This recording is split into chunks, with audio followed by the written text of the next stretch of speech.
Hey there, everyone. Welcome to another amazing episode of Secrets in the Saddle, All Things Cycling podcast with your host, Sylvie and cycling coach. So before we get started, I have some quick announcements. I have two, actually, and they are related to winter or cycling training skills. Now, August is about the time where a lot of us start thinking about, what am I going to do to, improve what I'm already doing now? So you think about, how am I doing on the road?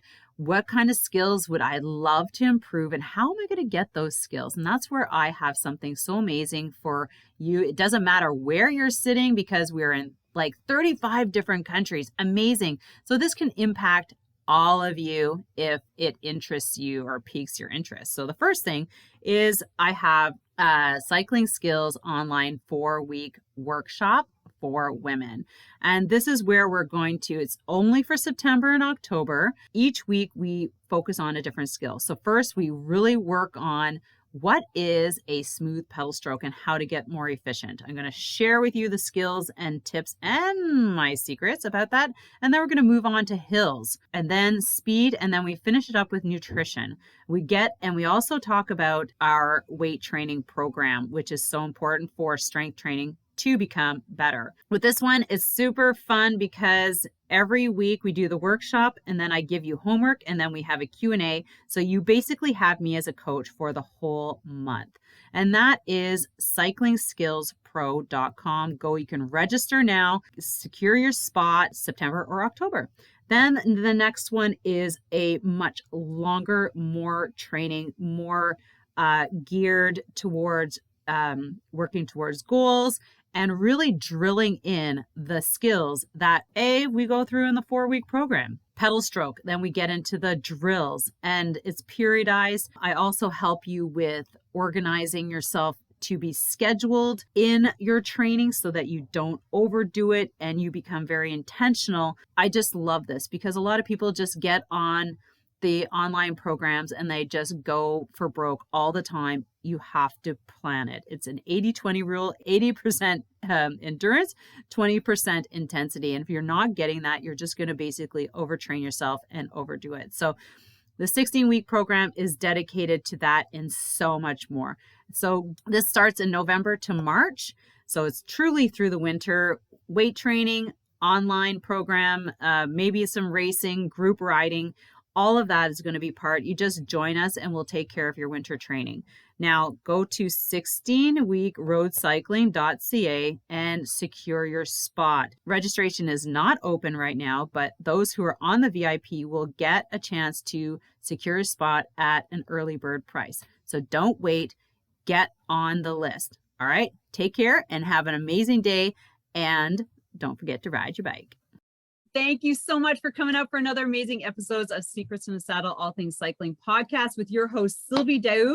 And we have an amazing coach coming to us from Scottsdale, Arizona. He's a professional athlete who started his own company. He's going to tell us all about it. His sport of choice, or his sport, is everything shooting sports. So like guns and archery. And so welcome Matthew Zanis. Before we bring him out, Dr. Matthew Zanis. Before we bring him out, I'm just going to give you a little bit more background on him because I'm super excited. Okay, so like I said, he's coming from Phoenix, Arizona.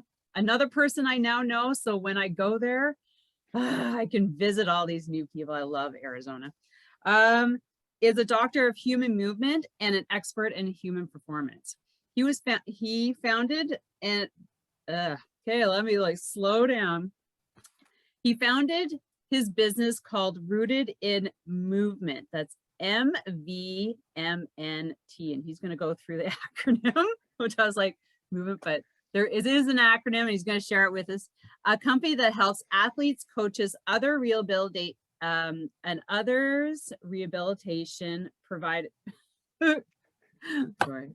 And other rehabilitation providers build confidence and trust in their bodies and practice through the 5 pillars of movement. So vitality, mindset, nutrition, and training, and that what's movement stands for. Okay, Dr. Zanis works with the board demographic from Olympians with a broad demographic of Olympians from military to everyone in between. So he's going to talk about his experience. He's going to be training and traveling with some athletes that are going to Tokyo this year. His vision is to create an awareness of new ways of working with human body rehabilitation, performance, and coaching circles, and bringing that alive through his philosophy that is rooted in the movement. Sorry. Yes. Oh, thank you, Matthew, for being here. Yeah. It's like, try not to talk too fast. That's just, I should just slow down. I know the feeling, believe me. I'm there as well. That's one of my I guess characteristics as well. But thank you so much for having me on here. It's exciting for me because you are essentially a cycling podcast, right? Yeah. That's your demographic, and I am not so much an endurance athlete, but I work with a lot of endurance athletes. So I guess I can deliver some type of valuable information. You know, I joke because I grew up in the backwoods of Pennsylvania in a very predominant baseball family. So my dad was a collegiate left-handed pitcher. My brother was a right-handed pitcher. My grandfather was actually drafted by the Pittsburgh Pirates back in the 60s. So baseball was in my blood. Or so I thought it was anyways. Like, I just, no. Well, here's the thing. I just was like a genetic trash can, really. I thought I had all you're going to have to explain skills. that. Yeah. So I know You did everything? I'm sorry? You did everything, or you just didn't fit into the I didn't really fit into the baseball mold. Yeah. I tried to follow in dad's footsteps. The only problem is I kept getting hurt every year because I have really hard work ethic, and I would just practice more, train more, move more. And I realized really quickly that it wasn't my sport. You know, and the more I practiced, the more injured I got. And it wasn't until I found weight training in high school that I realized that if I got stronger and actually moved better, all these nagging pain and injuries went away. But I was actually a much, much better like football player, wrestler, sprinter, that type of thing. So you being an endurance athlete, you guys go forever. I only ever had to run 90 feet at one time, really, like when you're running the bases. So it was just like a sprint. So I really do respect what you all do. And I like to help others that enjoy that aspect of it as well. But it's just, not my cup of tea. I'm kind of like a go hard, heavy, fast type of guy. Yeah, well, it sounds like you started that way, and you're like, now how can I help others do the same, but keep on going? Yeah, sounds like it. Yeah, exactly. Yeah. It's interesting because although I gravitate towards more of the power speed oriented type of sports and athletic endeavors, I realized I could really help a lot of y'all endurance athletes, because there is something that you guys need just a little bit of, and that's strength, power, and speed, and that helps kind of round you out, so to speak. And it does prevent a lot of the injuries and compensation patterns and dysfunctions that we see develop from decades worth of endurance training, whether that be in the water, on a bike, or running. Yeah, no, I totally agree with you, Matt, because, and that's where, I've even at my age, I'm seeing, I embraced weight train a long time ago, and only because I had to, and I knew that would benefit me in the long run as an athlete for cross training, strength and power. I knew it benefited. It helped me climb hills better, the power, speed thing, like everything. And so I only embraced it for those factors, not anything else. And but once I turned 45 and I started to kind of assess the physical, like being how my body was changing, I'm like, now as an athlete and a woman, I have to embrace it, like regardless of what I am. Like, I just have to embrace it, like all the time, forever. And, a lot of people don't like to think of forever, but like forever, like, well, no, seriously though, you want to stay healthy, right? Well, that's the vitality piece in my acronym, right? That movement, vitality, mindset, nutrition, and training. That vitality piece is I think far and above the foundation of everything, really, because I like to play the long game with athletes. Like I want you to be able to participate in your sport or do your activity for as long as humanly possible, and not just kind of burn out like a firecracker like you see happening in a lot of I'm not going to name names of types of sports, but it happens. Oh, yeah, I don't think we have to go very far to see that. But before we get into all of that, let's just go back to your story and how you got into wanting, like, first of all, your personal sport, which is all the shooting sports. And I got into archery a little bit. I have a bow and arrow. Nice. But only for, not for sport, but more for survival. So, but I do understand are you like Rambo? No, I'm like hunting Hunger Games. Katniss, we got Katniss over here. Perfect. I used to be when my hair was longer, but anyways, and it's just something, it's another thing you have to train, like really train to get good at. Like if you're going to kill an animal, like you need to be bang on in that. Absolutely. But so how you got into deciding that was your sport, and then how it moved you into your current business. Like I'd love to go there, and then we'll just jet right into everything else. But yeah, let's go back. Yeah. So I mentioned earlier on that I grew up in the backwoods of Pennsylvania, right? Yeah. So I'm talking like cold country, northeastern Pennsylvania. You know, it's kind of a lot like Texas where football is king. And, you know, I used to go to high school in my steel toe boots and camouflage pants. Like that's how backwoods that we were. So I grew up hunting, fishing, shooting with my dad, and actually shot competitive archery going through high school as well with 3D targets, and did a lot of the trap and skeet with the shotgun, and then always grew up, you know, hunting with a rifle and the bow and everything like that as well. The only firearm I didn't really have a lot of practice with was a pistol. That kind of came later on in life as I started to widen my scope of, I guess, deadly tools. Let me just get into the faster. Yeah. So like I've been doing that since the age of 7. Like that was like I had the Red Ryder BB gun, you know, like shoot your eye out type of thing from a Christmas. Well, we're looking at getting something like that so we can practice shooting, but we're like, we got to make sure the cats aren't around. That's where it all began. And okay, so I have to tell this story real quick because good. I told you that I was a pretty good archery shooter, and that's what I love to do from a hunting standpoint. I love bow hunting because there's so much more skill involved. There's a lot of like tracking and trying to set up like scent paths and everything. It's more gamified, I guess, in a way. It's not just, hey, I can take a pop shot at a deer like 400 yards away with a rifle. So I like that challenge, so to speak. But growing up, I grew up in an all-cedar home, so in the woods on the top of a mountain in Pennsylvania. And my bedroom window actually opened up and had like an embankment that was like 30, 40 yards away. So as a kid, I would pop open that window and take my bow, and I would shoot anything that happened to be walking or flying or crawling around on that embankment. So rabbits, birds, squirrels, groundhogs was another one, and I would pin groundhogs them. Good, take them. Oh man, yeah, like they eat your garden. We had big groundhogs up on that mountain though too. I'm like 30-pound groundhogs. I'm sure. Yeah, like you know, like the older they are, the teeth kind of curl. These groundhogs were old groundhogs. So anyway, I would shoot them and pin them to the embankment, and then usually I have to go finish them off with like a 22 to the back of the head. But but that's how I got good at shooting a bow. Like shooting not a good shot. You just hit them somewhere. Well, I mean, 40 yards away is a decent shot. It's like a 12-year-old kid. You know, my parents had no idea that was going on. And my dad's like, wow, you got really good at shooting a bow. I haven't seen you practice in a while. I kind of was. Did you hear me from upstairs? Yeah. So that's kind of how I fell in love and got really good at all the shooting stuff.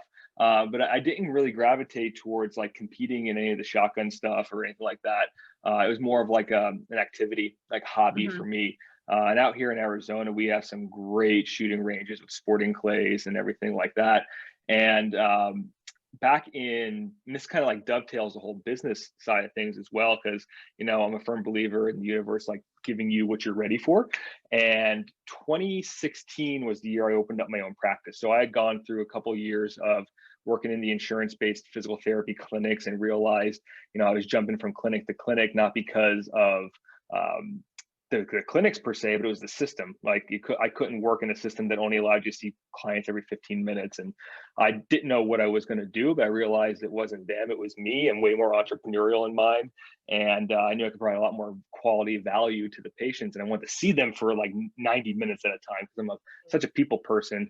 I'm actually an introvert that's very extroverted. So whole other backstory, but anyway, so I jumped ship in 2016, didn't have a plan. I just threw a table in the back of a CrossFit gym here in Phoenix, Arizona, and started seeing clients, which, I mean, gratefully it solved the time problem, right? Like I was able to see the clients when I wanted to on my schedule for as long as I wanted to. But the best part about that, Sylvie, is that it opened up this giant window for me to do what I love doing the most, and that's network and meet people.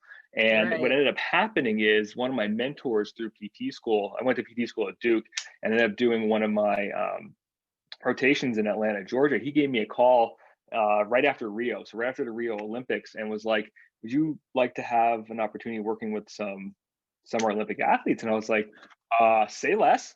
Who do I need to talk to? I'm there. Okay. So he ended up doing work with them in like the 80s and 90s. And I guess he really liked me as a student. So I ended up giving me a call, talked to the right people. And I've been with our United States Olympic team since the end of 2016 after the Rio Games. And when they asked what team I wanted to work with, shooting was the first one that came to mind because I gravitated towards them a lot. Like I understand their movement patterns. I understand, one, how they move, how they operate, how they think is another big key to that. And honestly, they were a very underserved population. Okay, so you think of the Olympics, think of gymnastics and swimming and track and field and weightlifting, which get a lot of recognition. But what most people don't understand is that our Olympic shooting team actually brings back the most medals every year. Every time we have an Olympics, we bring back the most medals. Yet we don't get a lot of the recognition for it and the acknowledgement for it. Yeah, so I went to this group of athletes because they were actually seen as non-athletes, right? Because they don't run, they don't jump. Yeah. Okay. But it's probably the most highly skilled athletic event when it comes to movement because of the high skill acquisition with the hand-eye coordination and having to be able to move through different planes of motion, utilizing their feet and actually be accurate with their gun and their timing. Because those targets, especially with the shotgun, the clay targets, they're moving at like 65 miles an hour, and you have to get 2 of them within 1.7 seconds. That's extremely fast. Yeah, that is fast. But there's more than just that event in the Olympics, right? Because there's standing archery too. So and then there's skeet shooting. Like that's an Olympic. Yep. So skeet shooting where the targets are crossing, the clay targets are crossing each other, and then trap, which is a big bunker out in front of you, and the targets move out away from you at varying angles and speeds. So yeah, and those are 2 shotgun games. Yeah, then you have the standing archery, like where you have to hit the different distances of the targets. Yep. Yeah. And then you also do the same thing with pistol and rifle. So the pistol and rifle events, there's a 3-position rifle where you're laying prone on the ground, kneeling and standing, and there's varying distances for that. Yeah. And then also with the pistol, there's rapid fire pistol, and then there's varying distances of pistol competitions as well. And we'll have like air gun versus small bore. Yeah, there's a lot of moving parts with it. Do they even showcase that on the Olympics? The problem is it's not very TV friendly, right? Well, I can, yeah. There's not much strategy. Yeah. Well, and they haven't, and they've been trying. They really have been trying, because I've been traveling with them for a long time, and we've been trying different ways of televising the events and gamifying it a little bit more with announcers. And the one time we were in Dubai, it was Dubai. We were in Dubai, and they tried to do like a penalty flag thing like you do with football, and gave the coaches these like challenge flags. Oh my gosh, how did that go? And asked them to throw them out if they thought that their athlete actually hit the target or anything. I mean, it was entertaining. It was there. I'm sitting next to the coach. I'm like, Jay, throw the flag. I think she hit it, but just for shits and giggles. Like, I just wanted to see it happen. Like, it wasn't, you weren't given like any. Everybody's like, what the hell? Where'd that come Yeah, I know. It was a fun event. So I got to give them You're like, credit for actually trying to make it more entertaining. But if you shoot and you have fun with it and you know how the sport is being played, for lack of a better term, it is yeah. actually really fun and entertaining to watch, especially the finals. Yeah, because when I joined the archery club here a couple of years ago, they practiced inside all winter with different boards to hit, like different distances in a gym. And then outside here, they have a club that's outside and they have a whole circuit where you can go and you hit like, you know, the stuffed deer and things like that. So you have to go around, and they have competitions for that too. And that is, for me, would be really entertaining to kind of watch over like just a standing thing. So yeah, but yeah, it was super interesting to know. And they're like, yeah, it's like competitions every weekend. What there's competitions, like I could be competitive in this. Oh yeah. And then I started looking at everybody else's bows and arrows, and I started having bow and arrow envy. And then Sylvie, it is, I kid you not, like you think like you're a cyclist. I know how much your bikes cost. Yeah. Right. Oh yeah. Like $10,000 plus. And the same thing with the shotguns. They start at like $13,000 with the bows. Like my bow is a few $1,000s as well, with all the different add-ons I have onto it. And the arrows are expensive, just like the ammunition's expensive. So it adds up real quick, especially when you're a high performer with it. Especially when you're practicing with those bows and it splits. You're like, fuck, there's a $10 bow. Crap. Oh yeah. So I was shooting in my backyard. I have exactly like a 30-yard distance from end to end. And I put up well, two things happened. I put up one of those like box targets. So it's just like a big bag, and that, I have one of those. Stops the arrow. Well, okay, so I've got a 70-pound draw weight on my bow, all right? Oh. And I shoot. But that's a compound bow. It's a compound bow. It's not a recurve, and it's got a 400 grain arrow. So my arrows are buzzing, like they're moving fast. And I had the bag up against. Well, I had the bag up against. They have the big metal piece on, like. Yeah, the field tips. Yeah. Yeah, so I had the bag up against the cinder block wall, and I shot my first shot, and son of a bitch, the arrow went through the target and put a hole in the cinder block. That's how fast that arrow was moving. Whoa. Didn't break the arrow or anything. It just kind of went in there. And then that same day, I did something I've never done in my life before, which is actually split the arrow with another arrow. And it wasn't intentional. It just happened. But the same thing came to mind. I was like, well, there's $12 down the drain now. It's like, shit. Like, that was fabulous. Take a picture. Fuck. Take a picture. Yeah, I could send you that then. I could actually document it. I had to. Oh my God. So, all right. So you've decided on your sport, and that's super. So did you get competitive in it yourself? Like when you made this decision that that's kind of where you're going to go? So were you a competitive athlete in there, or was it always just a passion from childhood and you decide to make it your business? Yeah, so it was a passion from childhood. The only thing I did actually compete in was the archery stuff. But shotgun shooting and everything is still very, very much a very intense hobby for me. We'll call it that. So I get out and shoot as much as I possibly can as well. But yeah, so that passion did set the keystone for my practice, because I developed myself into this niche unknowingly, really, when all the Olympic shooting stuff started, because then I started getting a lot of Phoenix Fire and police, all these very much like tactical athletes. And then I started speaking for the NSCA tactical division. So working with the paramilitary, so Army, Navy, Air Force. And I have a contract with SEAL Team 6, so Navy Special Warfare as well. Ooh. And I'm actually going to see them in July. So right before the Olympics, it's going to be like it's going to be a very hectic summer. You're going to jump over to, where are they? Like San Diego? Well, there's teams in San Diego, and there are teams up in Dam Neck, Virginia. So it seems like all these trips seem to coincide. So in 2019, I went to work with them in August. This is a funny story. So went to work with them in Dam Neck, Virginia in August, which was like hot and humid.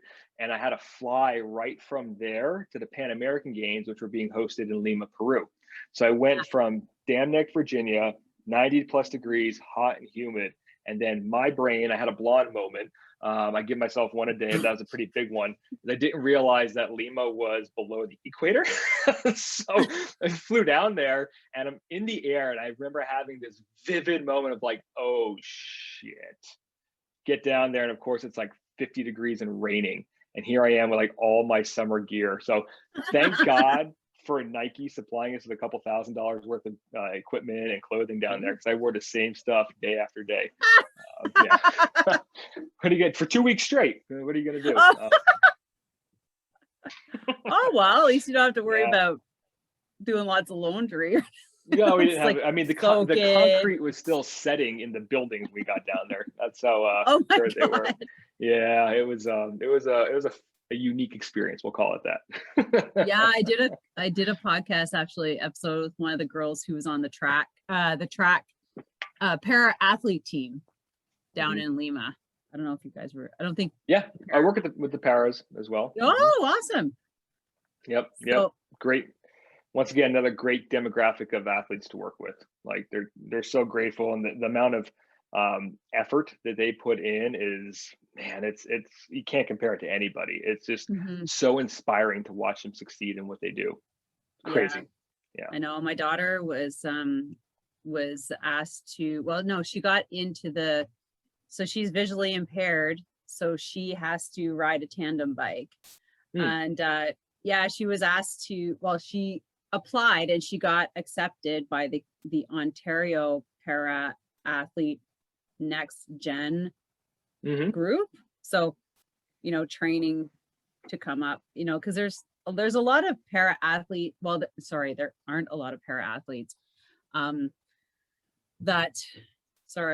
There are a lot of para tandem athletes. So visually impaired, there's a lot.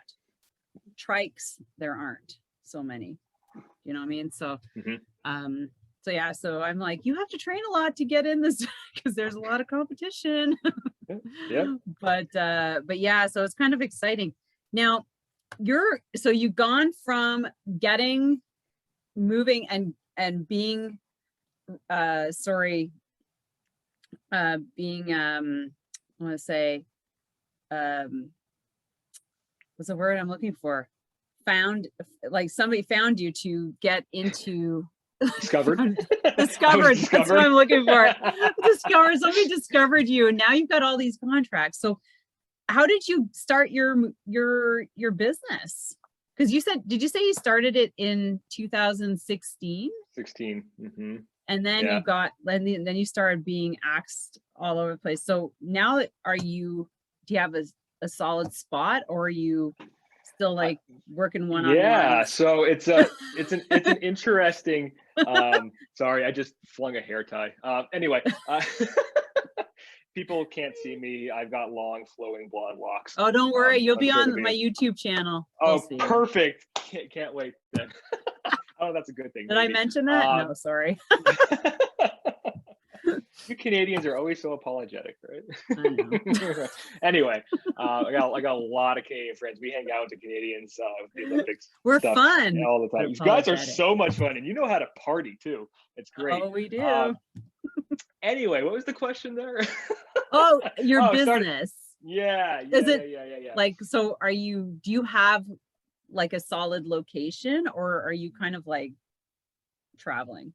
Do you go to people's houses? So I started doing that in the beginning, right? I had a full clinic schedule, 5 to 6 days a week, jam packed, built myself up to a 6-figure business with it all. And it was fun. It was like, it's a passion project for me. This isn't work. Working with the human body, it's like a giant puzzle. I'm such a puzzle guy. And so it's like playtime. Right. I'm like, how can I put these pieces together and help them actually help the athletes put the pieces together? Because, in reality, I'm just a guide. Like doctor means teacher, educator. And that's what I ended up finding out that I was way more passionate about, was the teaching and the education side of things. Right. So my big purpose here on this planet is to be able to impact as many people as I can. And the way that I do that is through mentorship and teaching and education. So I love speaking on stages. I love getting up and creating courses and content and everything like that, because it allows me to be me. Like, this is where my true personality shines, like you're seeing right now, and it kind of flows through. So I'm actually going to be flying back from Tokyo, and then presenting for the NSCA tactical events the next day. So I get in on August 4th, present at 8 a.m. on August 5th. Oh yeah. Yeah, it's going to be hang out in Tokyo. No, we're not allowed. You're like, it's like an in and out. You do your stuff and you leave. Yeah. So now currently I do have my own it's like brick and mortar business, but I'm only seeing clients about a day to a day and a half out of every week, because the rest of the time is spent traveling, and it's working. I work a lot online with remote programming with athletes all over the world. It was interesting when all the COVID stuff went down. You know, like, we all got put into our houses, right? Like nobody could travel, I couldn't work, right? I couldn't put my hands on anybody. And I had PTs reaching out to me via email and in my Instagram DMs, and they're like, Ricky Bobby from Talladega Nights, like, I don't know what to do with my hands.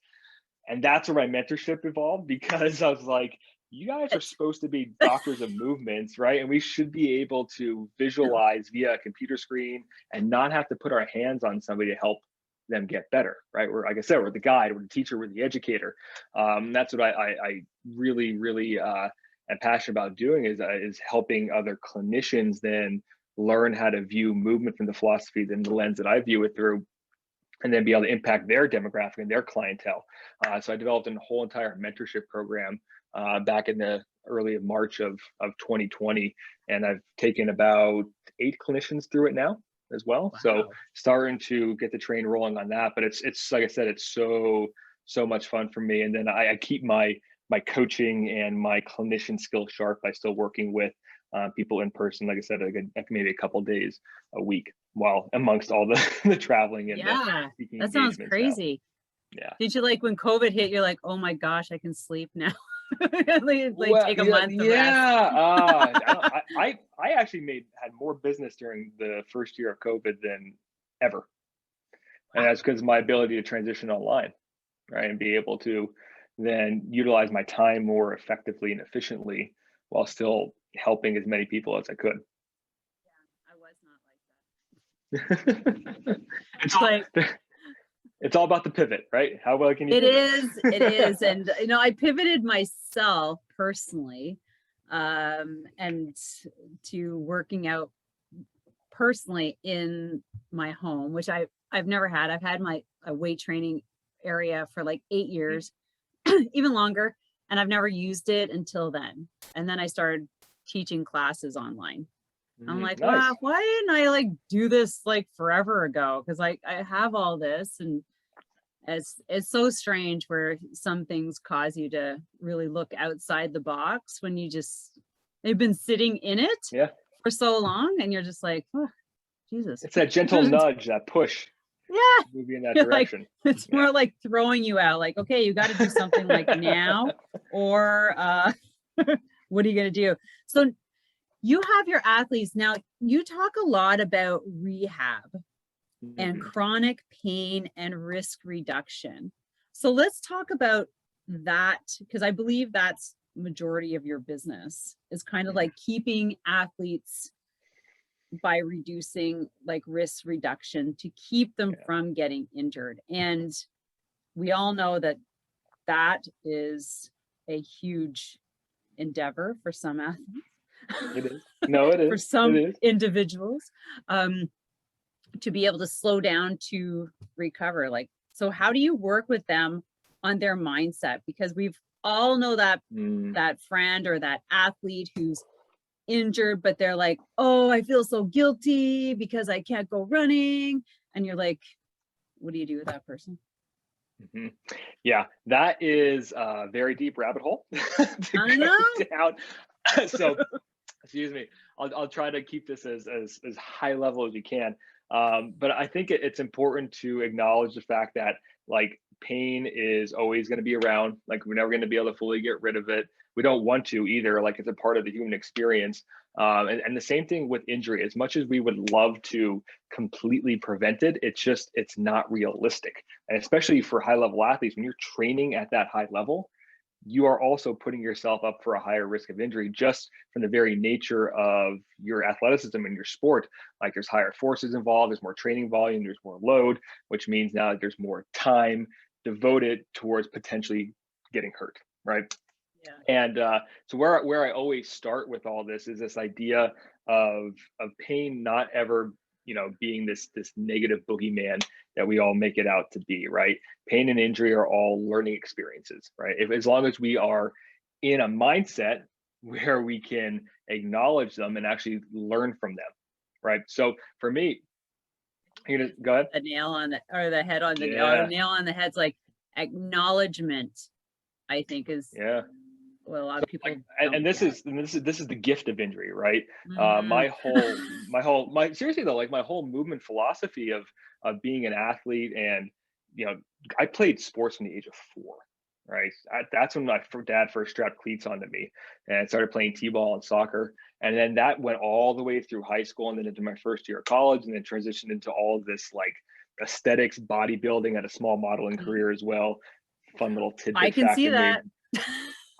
18 to 20-ish, and then got into all of the powerlifting and the CrossFit and the strongman, and I went back to training like an athlete and playing rec sports again, and now I'm into this whole like body weight gymnastics oriented stuff. Like a lot of, if you watch my Instagram stories and stuff, I've got project balls to the floor because I'm going after the middle splits and the forward backward splits, along with freestanding handstands and a single arm chin up. So it's just new endeavors for me. But the reason why I'm telling you this is because along that whole entire journey, I fucked myself up a lot. Like there were I love the honesty. Oh, seriously. Like I'm just fully transparent with it. There are a lot of pain experiences, there are a lot of injuries, but the beauty about that is I learned from every single one of them.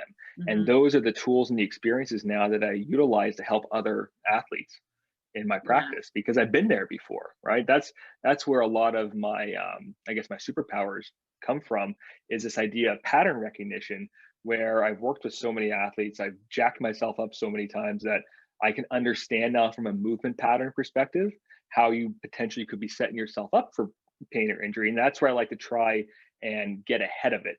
And a lot of my in-person sessions are 90 minutes to 2 hours long, because the first 45 minutes or so is spent just talking and learning your story and getting to know you and understand who you are, how you think, what makes you tick, what kind of belief systems you have around pain, how you were brought up, all the conditioning and the programming, because all that matters, right? And my main goal is to help reframe this whole entire idea of pain and movement, and restructure the mindset surrounding it, because then we could utilize that as a tool. Once we break down the walls of I guess resistance to pain and create a larger breadth of understanding, it's no longer scary, it's no longer fearful. And when we understand something more, our brain actually feels safer and it feels more secure around our body, and we're more confident, we trust it more. And guess what that does to the pain signals? Brings them right down. Yeah, because it's always a threat response. Like pain is not always something that is physical, right? We know that we could MRI like 1,000 people, and 90% of people come back with all this nasty pathology. So like disc herniation, stress fractures, torn menisci in the knee, you name it, yet be completely pain-free. So it all comes down to our understanding of what we think is going on inside of our body versus what is actually going on. So if we've reduced the level of threat through a greater level of education and understanding and safety and security, which can be accomplished via talking, and then also the other side of the coin with movement and teaching the brain that it's okay and it is safe to move into these patterns, you start to see pain go down, and actually risk reduction of injury goes down from the standpoint now the athletes are no longer hesitating. That's a key factor, because hesitation slows you down, right? And it makes you think more about your movement, causing a lot of paralysis by analysis. And that's when we see athletes tend to get hurt. The same thing with, sorry, go ahead. Can you give an example of that? Oh yeah. Oh yeah. Okay. I want an example. So I was thinking a lot of stuff, but you're talking about, yeah. The so like a very paralysis. Yeah. So a very easy one to think about is like an ACL injury, right? Right. ACL injury in the knee. It's a ligament that is what we call a passive restraint for stability. And you see a lot of non-contact ACL tears in sports like football and soccer and everything, because athletes will go and plant and cut and change direction, and then they get put into a compromised position, can't control it, and the ligament tears. Now, there's a lot of factors that go into it, but just to kind of center it around this idea of hesitating, right? If you go and you plant to maybe chase after a ball or kind of stave off a defender, our body is it's built to be reflexive in nature. And what I mean by that is it's built to work with gravity pushing down on us and ground reaction forces pushing up on us. And the quicker that we can get the foot off the ground, the less likely we are of injuring ourselves, because we engage the spring-like system inside of our tendons. We use our fascial network, which is like a Wi-Fi network, so it sends information quickly, and we transfer energy efficiently.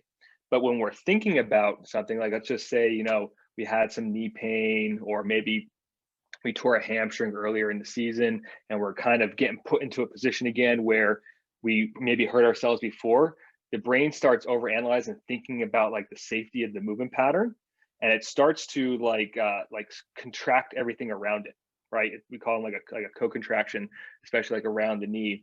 And when it does that, it shuts down all these reflexive signals, like our proprioceptors and our interoceptors, that tells the body how to move efficiently.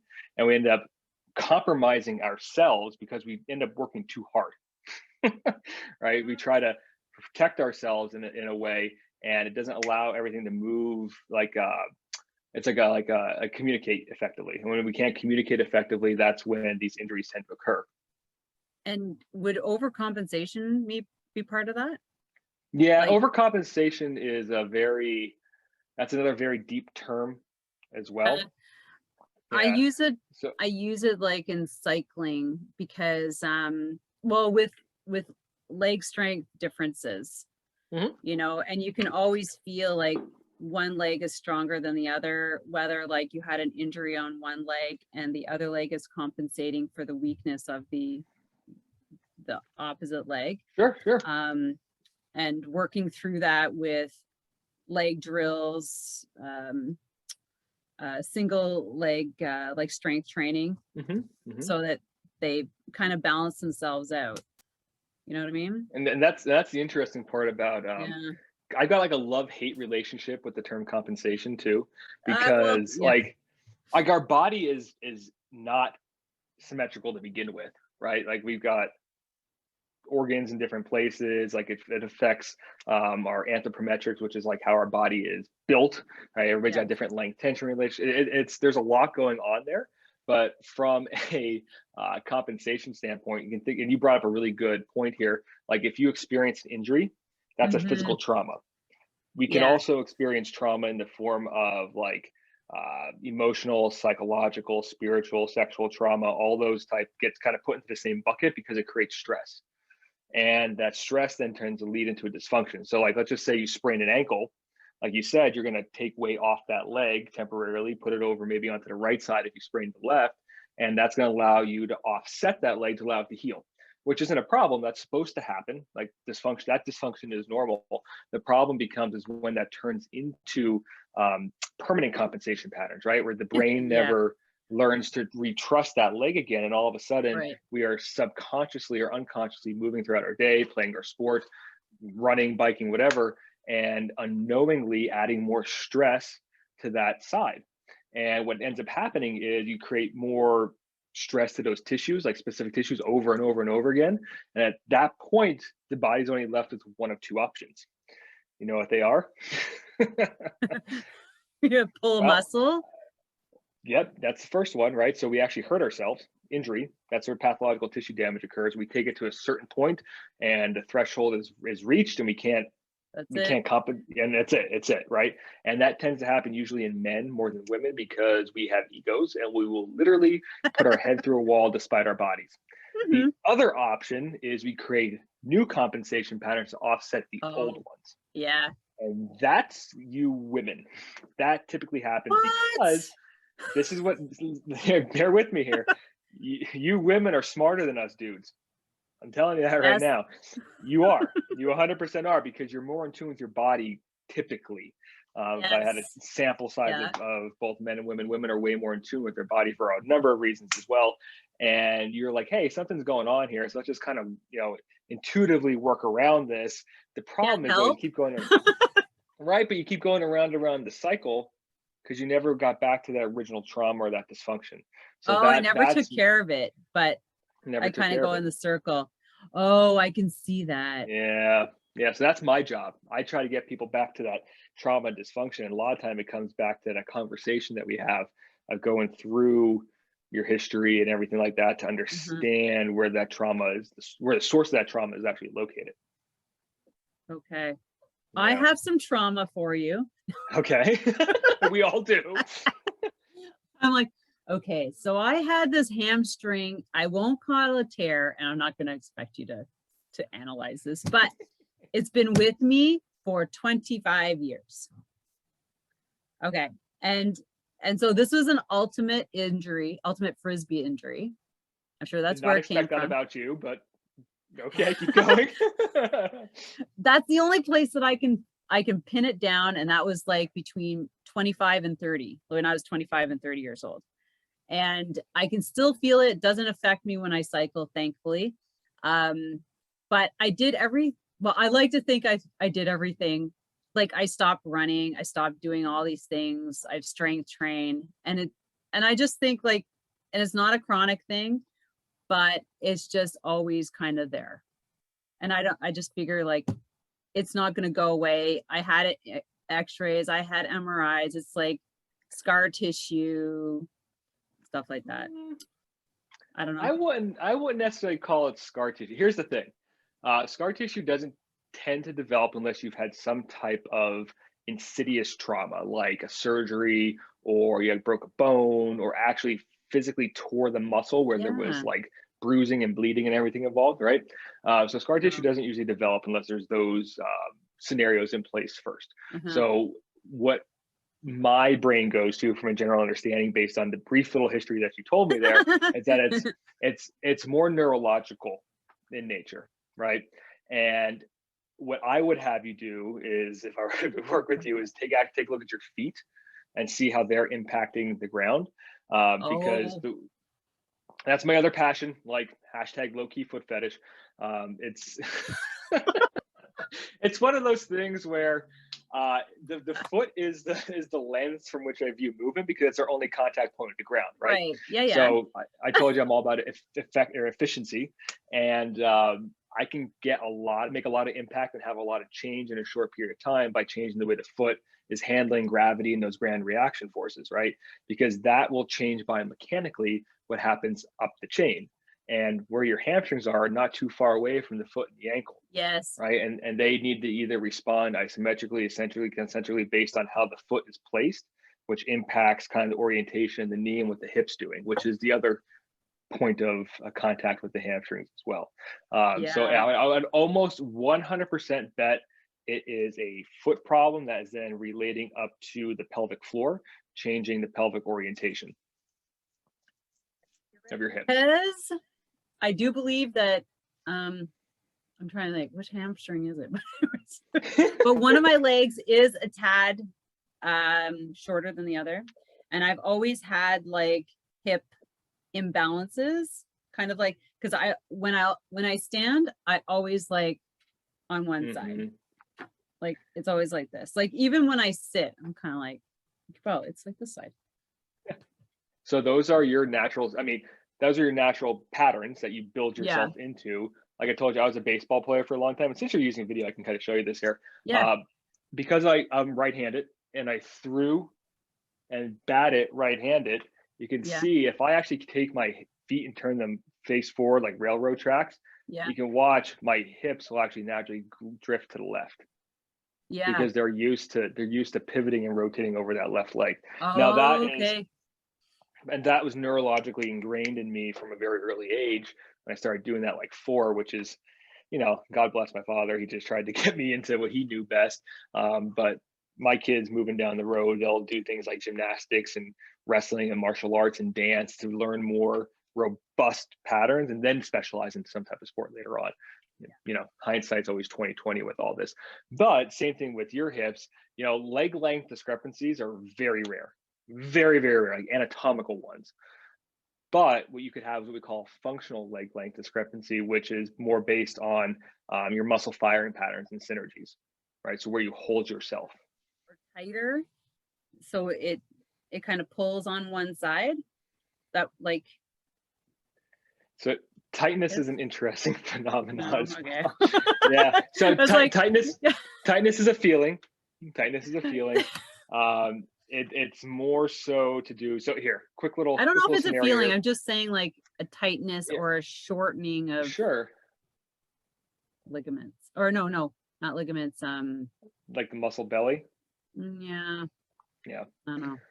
So we come back to neurological theory. This is a rabbit hole you're talking about, right? Oh, I love it. I love it. But the way your brain works, if it feels like it can't control either a range of motion or a movement pattern or even an activity of like what you're doing, it will either send out pain signals, right, to prevent you from going into it as a protective mechanism, or it'll neurologically tighten you up. So it will actually give you the sensations of tightness if it feels like it's not strong enough or in control enough to allow you to go through that range. It's a defensive mechanism, which is why I'm going to use a term which I don't like using here of stretching, because it's a conundrum. But it's not, doesn't always come down to stretching. What we see with this is it's more of like a loaded scenario that's going to be more beneficial. And there's 4 different types of stretching. There's, active dynamic, active static, passive dynamic, passive static type of stuff. So everything is a stretch. It's just how you execute it that matters. So actually, yeah, that's always interesting. Literally every training we do is a stretch. Like I'll just go out there and say that right now. Every single type of training we do is a stretch. Just depends on how, like I said, you implemented that really matters. But the passive static type of stretching where you are not moving and you're not contracting your muscles just doesn't seem to be as beneficial in the literature for hamstring issues. It's more so the loaded active static, which we call isometric drills. You're working really hard and holding a certain position, or active dynamic, which is what you typically see as like mobility drills on Instagram, or like loaded weight movements, like single leg movements like you were talking about. But once again, it all comes down to how your foot's impacting the ground. That makes the impact of whether or not you're getting what you want out of the movement. There should be an intention behind it, and that's what sets it apart. Oh I know. Okay. Sorry. How do we climb out of this? There. Okay, hold on. Let's go back to you mentioned that you have a podcast you're starting. So tell everybody about your podcast, because we're gonna be adding, we'll have the link there so that when you guys hear this, you can go and check out Matt's podcast. And so what is your topic? What are you going to be talking about? So it's called Rooted. It's Rooted in Movement, the podcast. I know. And it's something that I've been dreaming about for a number of years now. Yeah. And I always made an excuse of not having time, but I think excuses are bullshit. It's just we just haven't prioritized it yet. Yeah, so exactly. I prioritized it this year. You put it at the top of the list, and you're like, at the top of the list. I'm doing it. And so what's it called? Rooted in Movement, the podcast. Rooted in Movement. Okay, so this is like basically the name of your business. All right, let's talk about it. So the majority of the episodes are solo episodes, mainly because it's an outlet for me to voice my opinion and be the salty motherfucker that I am. So that's what podcasts are for. I, for one, cannot talk like that. That's why I interview interesting people like yourself. Thank you. I don't know if I can do that. I'm interesting. Great. You are. I'm happy you think so. At least that makes sense. I'm sure my girlfriend feels the same way too. But there's at least 2 people out there then. Anyway, maybe she doesn't. Who knows? But yeah, so a lot of it must. Exactly. We would expect that. But anyway, so a lot of these episodes are for me to have a platform to voice my opinions on everything that is involved in the health and fitness industry. Anything that has to do with strength, conditioning, rehabilitation, movement, it's going to be on there, and you're going to hear my philosophy and my opinion about it. And I like to dispel a lot of myths. I like to debunk a lot of popular opinions, and I like to battle the bullshit when it comes to what is commonly out there in the social media realm. Right? Everybody can apparently be a coach and an Instagram PT these days, but anyway, I know I've seen some of your Instagrams. They're pretty funny. I need to be more funny. I don't know. I'm like, once again, God, at least I have somebody reading them. So much energy. But yeah, so I will bring on other guests as well from other like-minded professionals and coaches that I've come to know over my, oh shit, I'm gonna date it now. I've been working with athletes since 2008, so it's been a long time. So amongst those number of years of working with athletes and working with other providers and colleagues and bringing them on to help share their perspective and viewpoints on everything as well. And the cool part is that I travel like 8 months out of the year with my Olympic teams. So I'm usually on 6 continents every year, and we're kicking that off next year with, I think, a trip to Morocco. So we got like Morocco and Cyprus and Italy and South Korea and Dubai and Peru and everything on the list again. And I'm bringing the mic along with me. So I'll be recording these podcasts in real time from various countries all over the world and providing my insights and perspectives from, I guess, multifaceted cultures. That'll be super cool, because you could probably don't even need your mic. You could probably just voice text it into your phone and then upload it. And I can see you walking around like, oh, I need to say something. Yep. Good, like 10 minutes again. All right, I got something else. Just a second. And my dream with this would be able to get some of these foreign athletes from all over the world onto the podcast as well, and coaches, and like get all their perspectives from their neck of the woods. I mean, that stories, mostly the stories. I want to hear stories. That's what this is all about. Yeah. And that's why I started this podcast, because I reach out to, like, I've interviewed people pretty much across the world. I haven't hit Australia and New Zealand yet, but over in the UK and Africa. And so the stories are extraordinary, and what people are doing on bikes. And they just need to be shared with more people, because bicycling is just becoming a much bigger, it's not even a sport. It's just a much bigger way of getting around, a social thing, clubs, groups, and touring is getting huge. Like, people are doing more trips around that. It's just like, wow. It's so cool to hear how people get into it and why. Absolutely. And I two things come to mind with that. Number one, I'm really good friends with the Australians, so I'll make some connections for you to get some Australians on the podcast. They're just fun to talk to. Let's be honest, folks. Like, their accent is so sexy. Like, I was just man or woman, whatever preference you have. like just talk. I just want to sit here and listen to you talk. Anyway, and the second thing is, I do actually have a cruiser bike here in Phoenix that we use to kind of go around to all the bars and stuff. But we were in Encinitas, California, and I was with my girlfriend and one of her friends, and we rented some of these. You ever see these, like the electric bikes where you can pedal them, but they also have like a motor to them as well? Yeah, they're all over. We ended up going between Carlsbad and Encinitas, and those two use the motor most of the time. And I'm like, fuck that. This is a bike. I haven't been on a bike in a long time. I'm going to pedal this thing. So I ended up pedaling like 30 some miles. Wow. And by the end of the day, like, we'd been drinking tequila all day long. And at the end of the day, we're finally going back to the hotel. And I was don't want to know a statistic, Matt, about men and biking and alcohol. It's not I'm sure it's pretty high. It is pretty high. Don't tell me. I've already got enough useless facts up in this noggin. Yeah, I know. Of numbers. I'm just glad you're still alive. Still alive, but I was finally gonna like use the motor, because I was like, okay, I'm like exhausted now. And well, here's the funny part: is they were out ahead of me, and I turned on the motor, and I was just like gradually pedaling, and next thing you know, like, they're like getting farther and farther away from me. I'm like, what the hell? This thing is up to like full capacity, full speed. And then I realized they're like 120 pounds soaking wet. I'm 205, 6'1", a lot heavier. This motor can't carry my big ass. Like, I was way faster pedaling out of my own volitional effort than the motor was carrying me. So I just ended up pedaling the rest of the way home anyway. Oh my gosh, that is too funny. Go figure, right? It's like, too bad it wasn't downhill. Then it would really make sense. Right? Well, that's why I just let gravity take control, and then I would fly by them. So there you appreciate the endurance cyclists. That's a long. I do. I totally How did your appreciate it. legs and butt feel after? Sylvie, I woke up the next morning and felt like a fucking truck hit me. Yeah, I bet. Yep. Not to mention the alcohol. Forget the alcohol. Oh, the inflammation and it was a hot mess. We talked about recovery. I was not very well recovered. Well, I'm glad you experienced that little bit because, thank you. The more you do it, the less it happens.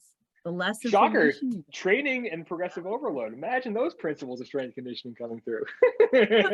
Oh, I know. So you got your business. I mean, geez, you got so much going on. It's crazy. And I love that you're going to be traveling, and maybe we should have you back on here when you're in some exotic place like that Dubai. Would be cool. So you can like be at the top, one of the highest, like, I did go up skyscraper. Yeah, go up there, or like even on the beach. I've seen the beaches and then the background, and I'm like, wow, oh my gosh. And we can talk, and we can like absolutely, we'll make that happen again for sure. But so now, I guess we'll end up with, we were going to talk about the biggest challenges because you're working with Olympic athletes. We talked a lot about a lot of stuff. Do you have like maybe one big challenge that you have when you're working with your athletes, like maybe right now, because this is kind of the time when they're all super peaking for Tokyo performance, or they're either going through their trials. I don't know, because I've seen some on some are online, still doing trials. Their trials are right now. And then like just to keep them up to performance, like peak performance for the big performance. Yes. So what is one of the biggest challenges right now? I will tell you that when we went into all the COVID stuff last year and we found out that the Olympics were going to be postponed, we had all of our athletes like peaked and ready to go. So then my job became, okay, how do we take these athletes and not make them fall off the cliff? Right? Yeah. And bring them back down gradually, because we knew we were going to have a whole other year to I guess balance them out and train them back up again. And I'll tell you this, like when I travel with the teams, I'm not just the PT, I'm not just a strength coach, I'm kind of like the team mom and the psychologist as well. Yeah. Right. Oh, so I bet that role comes into play, and like that shoulder to cry on. So at this point, at this stage in the game, our athletes are physically peaked to the best of their abilities, right? You ain't changing a damn thing physically between now and Tokyo in 3 weeks. It's like cramming for an exam. Like, exactly. So it comes down to the one variable that's often neglected, and that is the mind, right? So we have to be able to keep you in the peak performance mindset and allow you to be able to perform at your highest ability. And a lot of that is done from my end through the breath. So I do a lot of breath work with the athletes at this stage in the game to keep them level and be able to balance out their parasympathetic and sympathetic nervous systems. But then we do a lot of journaling, meditation type work, because whenever we get into these situations under high pressure, it's not their physical capabilities that falter, right? It's the mind that breaks down. And you'll see it all the time where we'll have an athlete when shooting, for example, where they shot a perfect score going into the finals, like they haven't missed, and then all of a sudden we go get them into a final and they come in sixth. You're like, what happened? And some of them will go to the mechanics, and it's like, your mechanics were perfect. There is something up here. Come back to the whole paralysis by analysis where you're overthinking things, right? And we know that we can make some really quick positive changes just by focus on the breath, and by actually like getting thoughts out of here, out of the brain, out of the mind, and down onto paper. It clears it, right? So if we can clear it, we can free up space for movement, because the movement should be happening seamlessly and effortlessly, right? And when we think about things way too much, that's where it causes that hesitation, and that not only sets you up for potential injury, but it also limits your performance at the same time. It does, yeah. Oh, I love that. I really like that, because I don't know if a lot of that used to happen, like with athletes. And the first time that young tennis player who won against Serena. Oh yeah, I remember that. Yeah, you know, Can't think of the Anna, that name, but Annie, yeah. I don't know, but she was like, what? She was 17, 18. Mm-hmm. And young. yeah. And the one thing that she said that her mom taught her at the age of 12 was to meditate and to visualize. And I was like, oh my God. I just thought that was the most powerful statement. And I'm like, more athletes need to be doing that. Like, absolutely. Like getting into that routine. And I love that that's one of the things you're doing. Cause I'd be that's what's going to take you out of the game is your oh my God, starts self-doubt, and oh my gosh, starting to look around competitors. I mean, it happens all the time. Well, and here's the thing, Sylvie, like it'd be hypocritical of me for me to try and teach that and advocate for if I didn't do it myself. Yeah. And I think that's what makes it so effective is that I shit you not, literally every single morning, the first 90 minutes to 2 hours is my time.